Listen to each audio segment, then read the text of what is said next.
Radio Noida लोकमंच 91.2 FM पर मैं विनोद शर्मा आपका स्वागत करता हूं।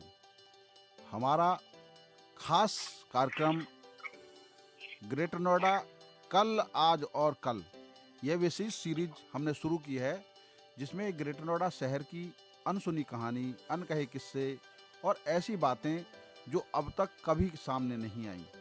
और हम इसमें ऐसे अधिकारियों को, ऐसे उद्यमियों को, ऐसे नागरिकों को जोड़ रहे हैं जो ग्रेटर नोएडा के शुरुआती दौर से जुड़े हुए हैं। आज हमारे स्टूडियो में जुड़ रहे हैं ग्रेटर नोएडा प्राधिकरण में जीएम प्लानिंग के रूप में काम कर चुके भारत भूषण जी। मैं अपने स्टूडियो में उनका स्वागत करता हूं। नमस्कार सर। नमस्कार शर्मा जी, कैसे हैं आप?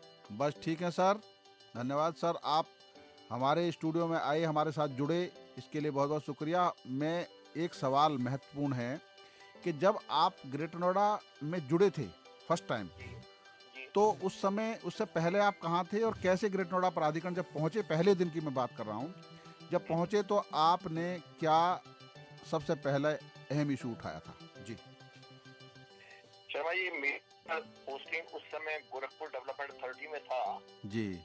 1987 से 1991 तक। हाँ हाँ। और ग्रेटर नोएडा अथॉरिटी में उस समय मिस्टर योगेंद्र नारायण जो पहले अध्यक्ष चेयरमैन थे, जी और उन्होंने मेरे बारे में, मेरे काम के बारे में कुछ लोगों से सुना। जी उन्होंने मुझे बाई नेम जी। ग्रेटर नोएडा की पोस्टिंग के लिए मांगा गया। हाँ तो मेरे से जो मेरे सचिव आवास थे जी। हैं, उन्होंने पूछा मिस्टर आर एस माथुर ने कि भाई आप ग्रेटर नोएडा जाना चाहेंगे? तब तक मैंने ग्रेटर नोएडा का नाम ही नाम सुना था। मुझे एग्जैक्टली यही था कि भाई नोएडा के पास लगा हुआ कुछ ऐसा क्षेत्र बन रहा है जो कि नया है और उसमें अभी कुछ भी नहीं है। तो मैंने कहा साहब, मैं तो नौकरी कर रहा हूँ, जहाँ भी आप मुझे पोस्टिंग देंगे मैं वहाँ चला जाऊंगा, मुझे चॉइस की ऐसी कोई बात नहीं है। तो उन्होंने मुझे पोस्टिंग दे दी ग्रेटर नोएडा के लिए as first general manager planning and architecture के लिए जी। और मैं 24 अक्टूबर 1991 में मैंने ग्रेटर नोएडा में ज्वाइन किया था। तो यहाँ पहुँच कर ही पता चला कि ग्रेटर नोएडा का गठन उत्तर प्रदेश शासन द्वारा जनवरी 1991 में किया था। और शुरू में उन्होंने श्री योगेंद्र नारायण जी को सबसे पहले अध्यक्ष चुना, यहाँ पर उनकी पोस्टिंग की गई। फिर इस बीच में एसीओ मिसेस लोरोटा वास्को पोस्टिंग की गई। उन लोगों के एफर्ट से उन्होंने, और उस समय नोएडा में मुख्य वास्तविक नियोजक mister Mahavir Saran, mister M S Tyagi थे, तो वो ही असिस्ट कर रहे थे शुरू में। तो उन्होंने सिर्फ मैनेजर पोस्ट पर एक लीनू सहगल जी को और एक मिसेस मीना भार्गव जी को रखा था, बाकी और कोई स्टाफ नहीं था। तो जब मैं ज्वाइन किया तो मेरी पहली मीटिंग योगेंद्र नारायण साहब से जब हुई तो उन्होंने बताया कि भाई हमने अपनी महायोजना बनाने का कार्य school of planning and architecture को दिया है। तो आप एक तो स्कूल ऑफ प्लानिंग से कोऑर्डिनेट करते हुए इसका प्लान फाइनलाइज कराइए, जिससे जल्दी से जल्दी यहाँ पर हम नियोजित विकास कर सकें। अच्छा, क्योंकि मैं खुद भी स्कूल ऑफ प्लानिंग से पास आउट था, 1975-77 में मैं रहा हूँ, और जिनको ये काम दिया गया था वो लोग जो थे वो मुझे पढ़ा चुके थे, तो मेरे उनसे बड़े अच्छे संबंध थे। हाँ, तो बस फिर मैंने उनसे भी कोऑर्डिनेट किया है, और उसके बाद इसका मास्टर प्लान वगैरह बनाने का हुआ। तो शुरू में हम लोग जब मास्टर प्लान बनाते हैं तो 20 साल की अवधि का बनता है। तो वो 1991 से 2011 तक का प्लान था, जिसमें ये था कि 2001 तक 3 लाख की आबादी और 2011 तक 5 लाख, 5.5 लाख की आबादी का एक नया शहर बनना था। अच्छा, क्योंकि ग्रेटर नोएडा जो है एनसीआर प्लानिंग क्षेत्र का भाग भी है, और उसमें जब हम लोगों ने इसकी अप्रूवल के लिए सबमिट किया तो उन्होंने इसको मानने से मना कर दिया। अच्छा। उनका ये कहना था कि साहब, दिल्ली के पास नोएडा, गाजियाबाद ऑलरेडी बहुत ज्यादा विकसित है, और हरियाणा में फरीदाबाद और गुड़गांव विकसित है। अगर आप एक और शहर वहाँ बसाएंगे और वो भी इतनी आबादी का करेंगे तो हमारे ये एनसीआर रीजनल प्लान जो है, नेशनल कैपिटल रीजन का रीजनल प्लान, उसके अंदर ये फिट नहीं होता है। और उन्होंने इसको बिल्कुल मना कर दिया। अच्छा। तब एनसीआर प्लानिंग बोर्ड से डिस्कशंस हुए, काफी मीटिंग्स हुई, तो वो इस बात पे मान गए कि आप इसको 2 छोटे केंद्र के रूप में डेवलप कर सकते हैं, सब रीजनल सेंटर। अच्छा। तो हमने फिर उस केस में सूरजपुर और कासना सब रीजनल सेंटर्स का प्रपोजल किया, और हमने इनको सूरजपुर और कासना के बीच में उन्होंने कहा कि साहब आपके कम से कम भी 1.5 किलोमीटर का एक गैप होना चाहिए, तभी, नहीं तो ये दोनों सेंटर अगर एक साथ मिल गए थे तो सिंगल टाउनशिप बन जाएगी। तो फिर हम लोगों ने अपने मास्टर प्लान में ये दिखाते हुए कि सूरजपुर का पार्ट ये है और कासना का पार्ट ये है, और बीच में हमने गोल्फ कोर्स का एक प्रपोजल कर दिया। ये मास्टर प्लान में दूसरी जगह था, यमुना रिवर बेड पे था, हिंडन के रिवर बेड पे था, उसको हमने शिफ्ट करके इनके बीच में लिया है, जिससे कि दोनों के बीच में एक बहुत बड़ा ग्रीन क्षेत्र हो जाए। तो बेसिक स्ट्रक्चर तो वही रहा जो मास्टर प्लान में था, सिर्फ हमने थोड़ा इधर उधर करते हुए उसको एनसीआर प्लानिंग बोर्ड से उसकी अनुमोदन करा लिया। उसमें हमें थोड़ा सा परेशानियां भी हुई, थोड़ा मेहनत भी करनी पड़ी, एक कई बार वहाँ प्रेजेंटेशंस भी हुए, लेकिन फाइनली ये हमारा अप्रूवल एनसीआर प्लानिंग बोर्ड से हो गया था। मैं आपको बताऊं, जिस समय 1991 में बना ये हमारा ग्रेटर नोएडा अथॉरिटी, उस समय ये 2 जिलों का पार्ट थी। एक तो जिला गाजियाबाद का दादरी जो तहसील है उसके कुछ गांव थे, दूसरा बुलंदशहर जिले की सिकंदराबाद तहसील के कुछ गांव थे। ये परेशानी ये होती थी कि जब भी कुछ भी, चाहे वो लॉ एंड ऑर्डर की सिचुएशन हो तो 2 जिलों के अंदर पड़ जाती थी, चाहे वो हम लैंड एक्विजिशन करना चाहें तो वो 2 जिलों के लिए अलग अलग वो रहता था। ये प्रॉब्लम आती थी कि साहब हमें 2 जिलों को अलग अलग करना पड़ता था, और हमारे चेयरमैन साहब को भी कोऑर्डिनेशन के लिए दोनों जिलों के अलग अलग डिस्ट्रिक्ट मजिस्ट्रेट्स को और उनके पुलिस चीफ्स को बुला के कोऑर्डिनेट करना पड़ता था।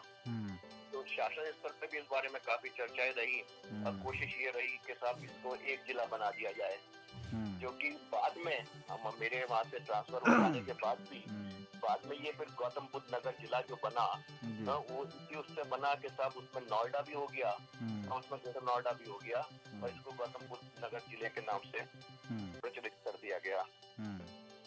तो दूसरा चीज ये रही कि जिस समय ये 1991 में बना नोएडा, इसके बनने का मुख्य कारण जो था, वहाँ पर 5 इंडस्ट्रियल एस्टेट यूपीएसआईडी ने डेवलप करनी शुरू करी थी, जो कि सूरजपुर साइट ए, साइट बी, साइट सी जो कि सूरजपुर एरिया में थी, और साइट 4 एंड साइट 5 जो कि कासना एरिया में थी। और यूपीएसआईडी की एक्टिविटीज की वजह से उस एरिया में और नोएडा के साथ लगे होने की वजह से, क्योंकि नोएडा फेज 2 डेवलप हो रहा था, तो बिल्डर्स की एक्टिविटीज वहाँ बढ़ती चली जा रही थी, और बिल्डर्स वहाँ पर इलीगल तरीके से बिना कोई अप्रूवल्स के, जिसकी कोई अप्रूवल नहीं मिल सकती थी, जमीनें काट के बेचना शुरू कर दिए थे। इसमें एक टेक्नोलॉजी पार्क करके एक स्कीपर बिल्डर कर रहा था बड़ी जोरों पे काम। तो जब अथॉरिटी बनी तो इन सब की एक्टिविटीज को रोक दिया गया और एक प्लान बनाने की कार्रवाई शुरू हो गई थी। तो ये तो इसकी पहली prior at the time of greater Noida constitution की बात है, तब हुआ। अच्छा, ग्रेटर नोएडा की कनेक्टिविटी सिर्फ एक सिंगल रोड से थी। आपको अगर मालूम हो, बिल्कुल, नोएडा कुलेसरा से का रास्ता था, वो सिर्फ BST road, Dadri Surajpur Chhalera road थी, जो कि दादरी से चलती थी, सूरजपुर होते हुए छलेरा जो कि सेक्टर 44 है वहाँ पहुँचती थी, और इसको डीएसटी रोड कहा करते थे, और ये सीधा सेक्टर 14 से लेकर दादरी तक जाके कनेक्ट करती थी। और ये इसमें हिंडन पर एक सिंगल लेन का ब्रिज था। जब ये 91 में ग्रेटर नोएडा बना, और वो उस समय हमारा सेंट्रल गवर्नमेंट ने इकोनॉमिक लिबरलाइजेशन की स्कीम्स वगैरह भी लानी शुरू करी, उस डीसीएम का टाई अप जो है वो डाइवो से हो गया, और वो टाई अप होने की वजह से उनके बड़े बड़े कंटेनर डीसीएम के लिए आने जाने शुरू हो गए, और उसका इफेक्ट ये रहा कि जो हिंडन के ऊपर ब्रिज था वो डैमेज हो गया, और वो करीब कई महीनों डैमेज रहा, और हम लोगों का आना जाना भी उस पीरियड में वाया दादरी हुआ करता था कि हम NH-24 से लालकुआं होते हुए दादरी से फिर ग्रेटर नोएडा आया करते थे। तब हमारे चेयरमैन जो थे वो निपेंद्र मिश्रा साहब थे, तो उन्होंने कहा भारत भूषण ग्रेटर नोएडा का तो विकास इस तरह से नहीं हो सकता है, इसके लिए तो एक और ऑल्टरनेटिव एक्सेस बनानी जरूरी होगी जी। तो हम लोगों ने तभी दूसरी एक्सेस के लिए प्लान किया। हाँ। और आज जो आप Noida greater Noida express way देख रहे हैं, जी जी, ये उसी की देन है।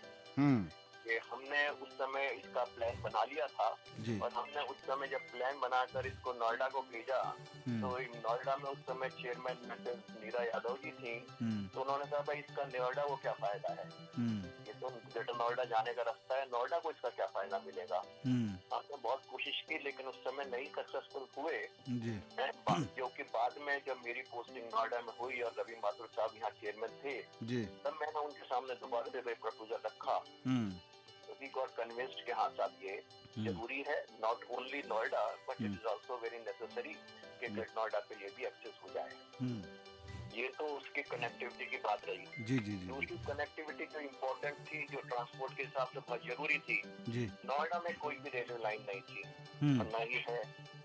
जबकि ग्रेटर नोएडा का जो हमारा डेवलपमेंट एरिया डिक्लेयर हुआ था उसके साथ दादरी से लेकर सिकंदराबाद की तरफ जो रेलवे लाइन जाती है और जो कलकत्ता को कनेक्ट करती है जी, वो रेलवे लाइन थी।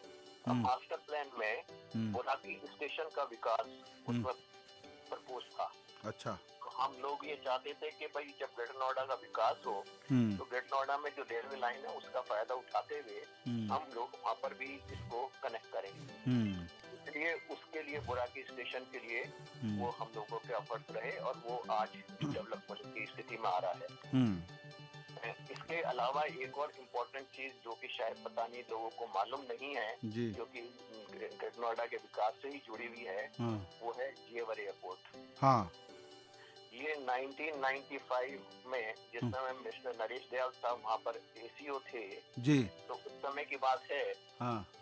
उनके समय बातचीत हुई थी और ये हुआ कि भाई दिल्ली से इतनी दूर है, नोएडा जब डेवलप होगा तो एयरपोर्ट तो बहुत दूर हो जाएगा। Greater Noida should have its own separate airport.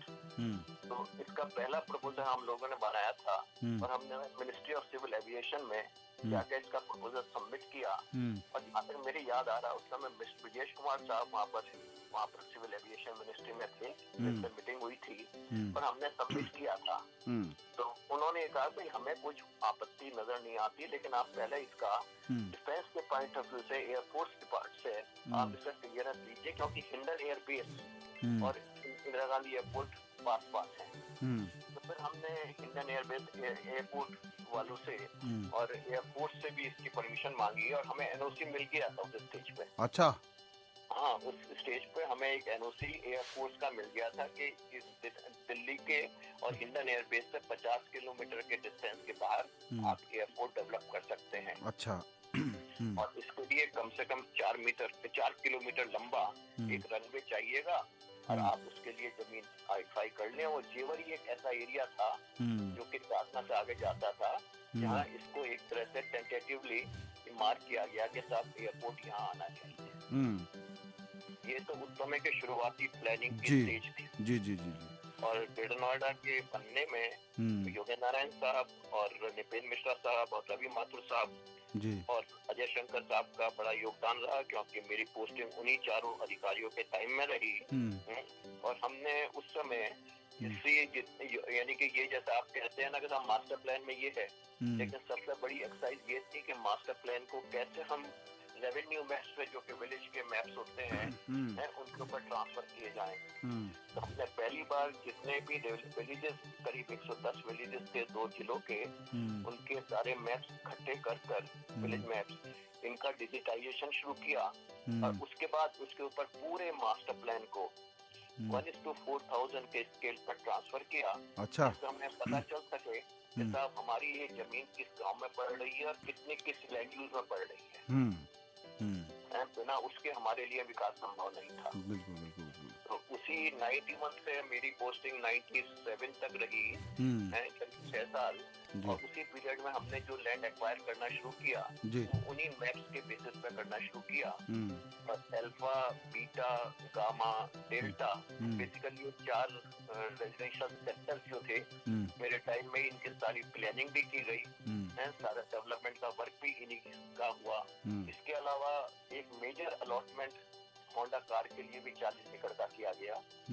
LG को भी 40 एकड़ की जमीन दी गई, जो कि मेजर अलॉटमेंट थे, जिससे कि ये हुआ कि भाई नोएडा स्मॉल स्केल इंडस्ट्रीज के लिए, इलेक्ट्रॉनिक इंडस्ट्रीज के लिए रहेगा और greater Noida large scale industries के लिए आएगा जी। और उसी कड़ी में हम लोगों ने अपने जितने भी मास्टर प्लान, अभी तक तो ये कहते हैं कि लैंड यूज प्लान होता है, मास्टर प्लान होता है, हम लोगों ने वाटर सप्लाई का मास्टर प्लान, ड्रेनेज का मास्टर प्लान, सीवेज का मास्टर प्लान, पावर का master plan, telecom master plan, transport master plan, यानी कि हर चीज का, यहाँ तक कि सिक्योरिटी मास्टर प्लान तक भी बनाया कि हमें किस ईयर में कहाँ थाना चाहिएगा, कहाँ पुलिस चौकी होगी, कहाँ फायर स्टेशन होने चाहिए, कहाँ इलेक्ट्रिक सब स्टेशन होने चाहिए, ये हर चीज हमने उसमें उसी स्टेज पे 91 से लेके 93, 94 तक फाइनलाइज कर दी थी, जिससे आने वाले टाइम में जब कभी इस सेक्टर को भी डेवलप करेंगे, हमें पहले पता होगा कि इसमें हमें इन चीजों का प्रोविजन करना है। बिल्कुल। एक और चीज इम्पोर्टेंट थी कि ग्रेटर नोएडा का जब विकास हुआ उस समय प्राइवेट पार्टिसिपेशन का भी बड़ा जोर था जी। और इसी कड़ी में अगर आपको याद हो, ग्रेटर नोएडा में आज भी जो बिजली का डिस्ट्रीब्यूशन है जी जी, ये प्राइवेट कंपनी के हाथ में है। हाँ हाँ, बिल्कुल। उसी समय हुआ था एनपीसीएल जो नोएडा पावर कंपनी लिमिटेड की, गोयनका ग्रुप की, आरबी गोयनका ग्रुप थी, वो उनको किया गया था। एक्चुअली इनको जनरेशन भी करना था, जो कि नेफ्था बेस्ड प्लांट बनाने की बात थी, और साथ में डिस्ट्रीब्यूशन भी करना था। लेकिन मुझे जहाँ तक मालूम है, ये सिर्फ अभी तक तो डिस्ट्रीब्यूशन में ही है, मुझे नहीं मालूम कि इन्होंने कुछ जनरेशन किया है नहीं किया। ये तो बेसिकली अगर आपको देखा जाए तो ये उसके विकास की एक कहानी है, जो कि उस समय 91 से शुरू हुई थी और आज भी उन्हीं लाइंस पे चल रही है। बिल्कुल बिल्कुल बिल्कुल।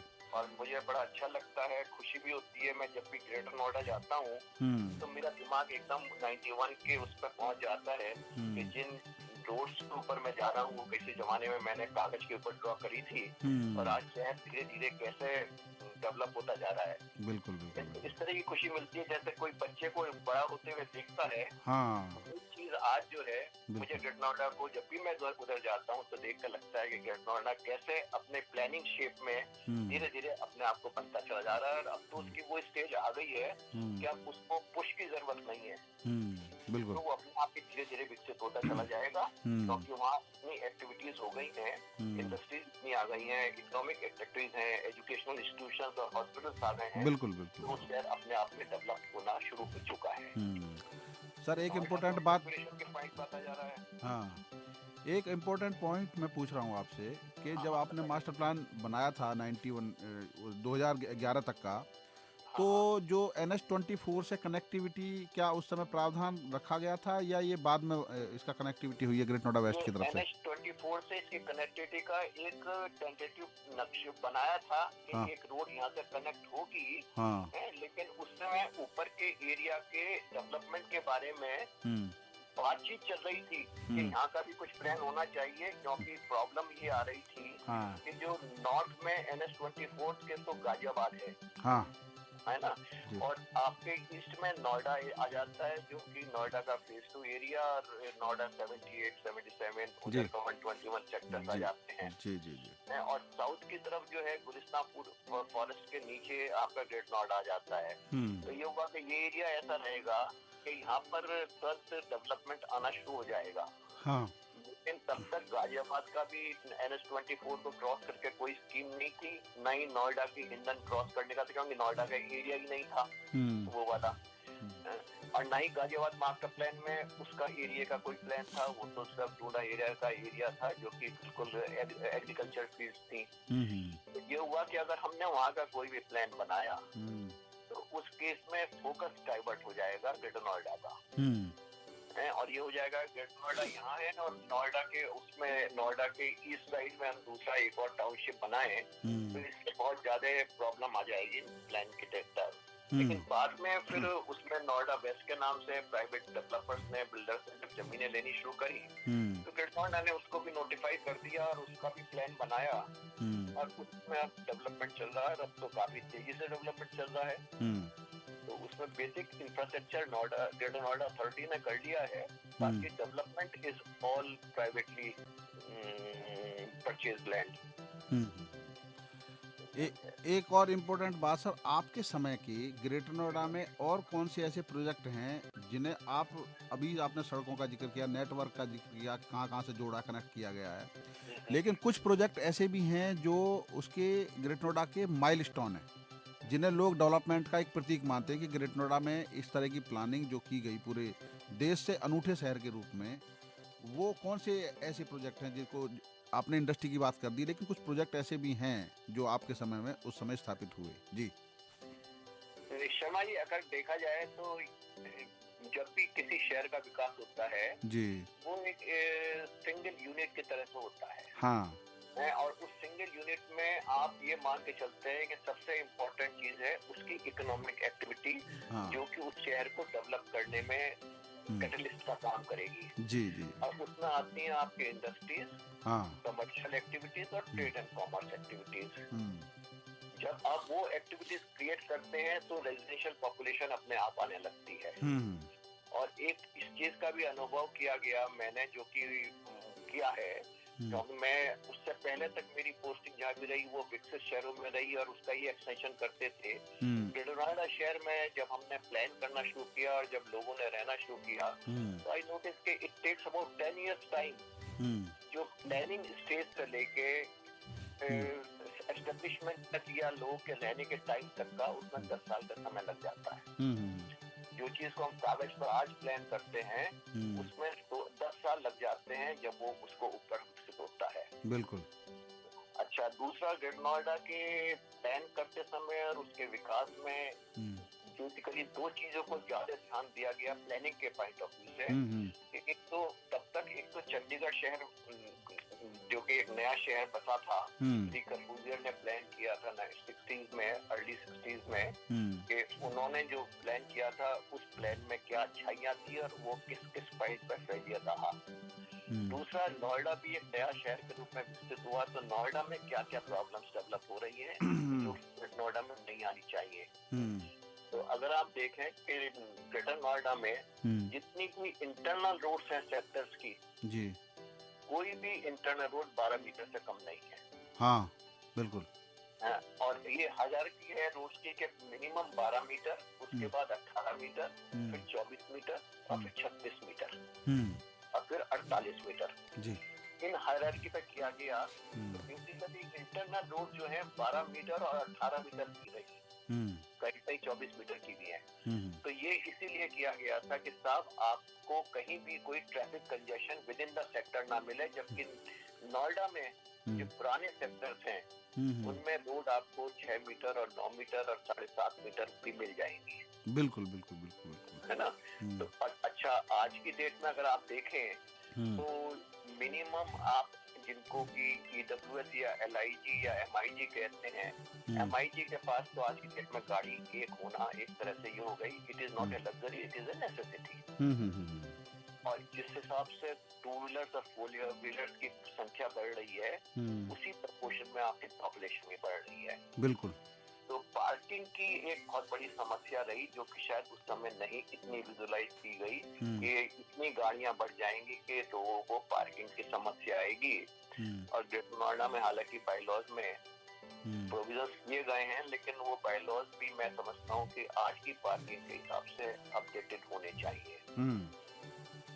ये तो रहा आपका ट्रांसपोर्टेशन का पार्ट। जी, इंडस्ट्रियल एक्टिविटीज में अगर आप देखें, जितने मेजर इंडस्ट्रियल अट्रैक्शन थे, जी, वन DCM, एस्कॉर्ट, यामाहा, इसके अलावा एशियन पेंट्स की फैक्ट्री थी। लेकिन जो हम लोगों ने मेजर उसमें अलॉटमेंट्स किए, वो एक तो होंडा कार की फैक्ट्री थी, दूसरी आपकी LG की वो हमने जमीनें दी जो 40 एकड़ थी, और भी बड़े बड़े इंडस्ट्रियल BMW बनाने का भी प्रपोजल था वहाँ पर, जो कि फिर बाद में हीरो मोटर्स का, जो कि बाद में नहीं मैचुरलाइज हो पाया, जी, इस कारण से इकोनॉमी नहीं आई। तो बल्कि एक बार तो ये हो रहा था कि ग्रेटर नोएडा में 3 कार प्लांट लगने की बात थी, कि एक तो DCM डाइवो मोटर्स की थी, एक होंडा कार की थी, तीसरी BMW की थी। तो हम लोग यही जब कहते थे कि साहब greater Noida will be another Detroit, क्योंकि जो अमेरिका में डेट्रॉइट सिटी है वहाँ पर भी 3 कार प्लांट थे। लेकिन अभी आज की डेट में भी देखा जाए तो एक कार प्लांट तो सक्सेसफुली चल ही रहा है होंडा का, और डाइवो मोटर्स तो यहाँ नहीं कार बनती है, तो डाइवो ही खत्म हो गई। जी जी। अच्छा सर, यहाँ एक चीज़ और पूछ रहा हूँ कि जब ये ग्रेट नोएडा की प्लानिंग हुई थी उस समय पीपीएच क्या प्लान किया गया था जो लोगों के रहने का, और इंडस्ट्री का उस समय कितना परसेंटेज था जब शुरू में ग्रेट नोएडा बना था, क्योंकि अब तो खैर लैंड यूज चेंज हो गया, काफ़ी कुछ चेंज हो गया है। जी देखिए, नॉर्मली 40 to 50% रेजिडेंशियल एरिया होता है, क्योंकि पॉपुलेशन प्रोपोर्शन उसी के हिसाब से होता है। हाँ, है ना, और करीब 30% 30-35% इंडस्ट्रियल एरिया था। ग्रेटर नोएडा में इंडस्ट्रियल एरिया ज्यादा था, इंडस्ट्रियल लैंड यूज। इसका एक तो रीजन ये भी था कि ऑलरेडी वहाँ पर 5 इंडस्ट्रियल स्टेट काम कर रही थी। जी जी जी। अब वो हालांकि उन 5 इंडस्ट्रीज में अगर आप देखेंगे तो देखेंगे उस समय इंडस्ट्री फंक्शन बहुत कम कर रही थी। साइट ए में सिर्फ 2 यूनिट थी डीसीएम की, और जो कि डीसीएम टोयोटा के नाम से मिनी ट्रक्स बनाते थे, और एस्कॉर्ट यामा की यामा मोटरबाइक बनाते थे। जी जी जी। और इसके अलावा साइट 5 में एशियन पेंट्स की फैक्ट्री काम कर रही थी, नहीं तो मुझे तो याद नहीं कि वहाँ कोई और इंडस्ट्री काम कर रही थी। साइट 4 में भी हिंदुस्तान पेट्रोलियम का एक फिलिंग स्टेशन था, बाकी कोई इंडस्ट्री नहीं काम कर रही थी। जी जी। साइट सी और बी में कुछ छोटी मोटी इंडस्ट्री चल रही थी, लेकिन ऐसा कोई बहुत मेजर इंडस्ट्री वहाँ नहीं थी। जी। लेकिन बाद में जब ये एक्टिविटीज शुरू हुई और उसमें लॉ एंड ऑर्डर भी काफी इम्प्रूव किया, क्योंकि लोगों को शुरू में ये लगता था कि Noida is a very notorious area, कुछ लोगों के दिमाग में ये बात है। लेकिन हालांकि मैंने तो जितने पीरियड में मैं रहा, I never face any problem from any side. हालांकि हम लैंड भी एक्वायर करते थे, विलेजर्स से भी हमारा इंटरेक्शन रहता था ऑफ एंड ऑन, कभी किसी तरह की हमें ये परेशानी नहीं हुई। हाँ, मैं एक तो आपको इंसिडेंट बताना चाहूंगा जी। एक तो ये सूरजपुर के थ्रू हमारी कासना रोड जाती थी, जो कि सिंगल लेन थी। तो जिस समय हम लोगों ने इसका प्लान बनाना शुरू किया, आई रिमेंबर करीब 5 किलोमीटर सूरजपुर से लेकर नए तुगलपुर तक आई वॉक डाउन डिफरेंट खेतों के बीच में से। अच्छा। डंडिया लगवाते हुए कि साहब हमारा इसका सूरजपुर कासना रोड का अलाइनमेंट क्या होगा। हाँ। इस अलाइनमेंट को तय करने के लिए यानी उस समय तो हालत ये थी कि अगर मैं ग्रेट नोएडा जाता था तो आके मुझे नहाना पड़ता था, इतने धूल धक्कर थे। हाँ हाँ हाँ। कुछ भी नहीं था। हाँ। There was not a single activity there. बिल्कुल। और आज तो ऐसा लगता है कि 30 साल हो गए वैसे भी ग्रेट नोएडा को बने हुए। 30 years is a long time. बिल्कुल। आगे के लिए सर, जब ग्रेट नोएडा अब इतना डेवलप हो चुका है और आप शुरुआती दौर से जुड़े हुए हैं, आपको लगता है कि अभी प्लानिंग के मुताबिक काम हो रहा है और उसमें कुछ और इम्प्रूवमेंट की ज़रूरत है? इस तरह का अगर कोई काम हो जो आपने उस समय का ड्रीम प्रोजेक्ट समझा हो, ऐसा कोई आपके दिमाग में है इस समय, जो इस समय अधिकारी जो मौजूद हैं वो उस पर इम्प्लीमेंट कर सके? नहीं, मेरे ख्याल से ऐसी कोई बात नहीं है, क्योंकि एक बार जिसका शहर का फाउंडेशन सही पड़ जाए, road pattern in transportation economic activities उसकी सब सेटल हो जाए और उतनी लाइन्स पर वो आगे डेवलप होता चला जाए, तो उसकी प्रॉब्लम नहीं है। सिर्फ यही है कि क्योंकि जो भी एरिया डेवलप होते हैं उनमें पॉपुलेशन बढ़ती जाती है और वो फिर रीडेंसिफिकेशन के उसमें आते हैं, घनत्व बढ़ता जाता है।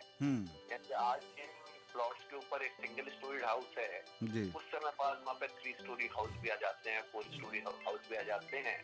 तो sewer line, water supply line और इलेक्ट्रिसिटी वगैरह के लिए हम लोग जो प्लान करते थे कि हमारे शहर की पॉपुलेशन इस एरिया में इतनी आएगी, पॉपुलेशन उससे डबल हो जाती है। जी जी जी। तो उस केस में इंफ्रास्ट्रक्चर कोलैप्स करना लगता है।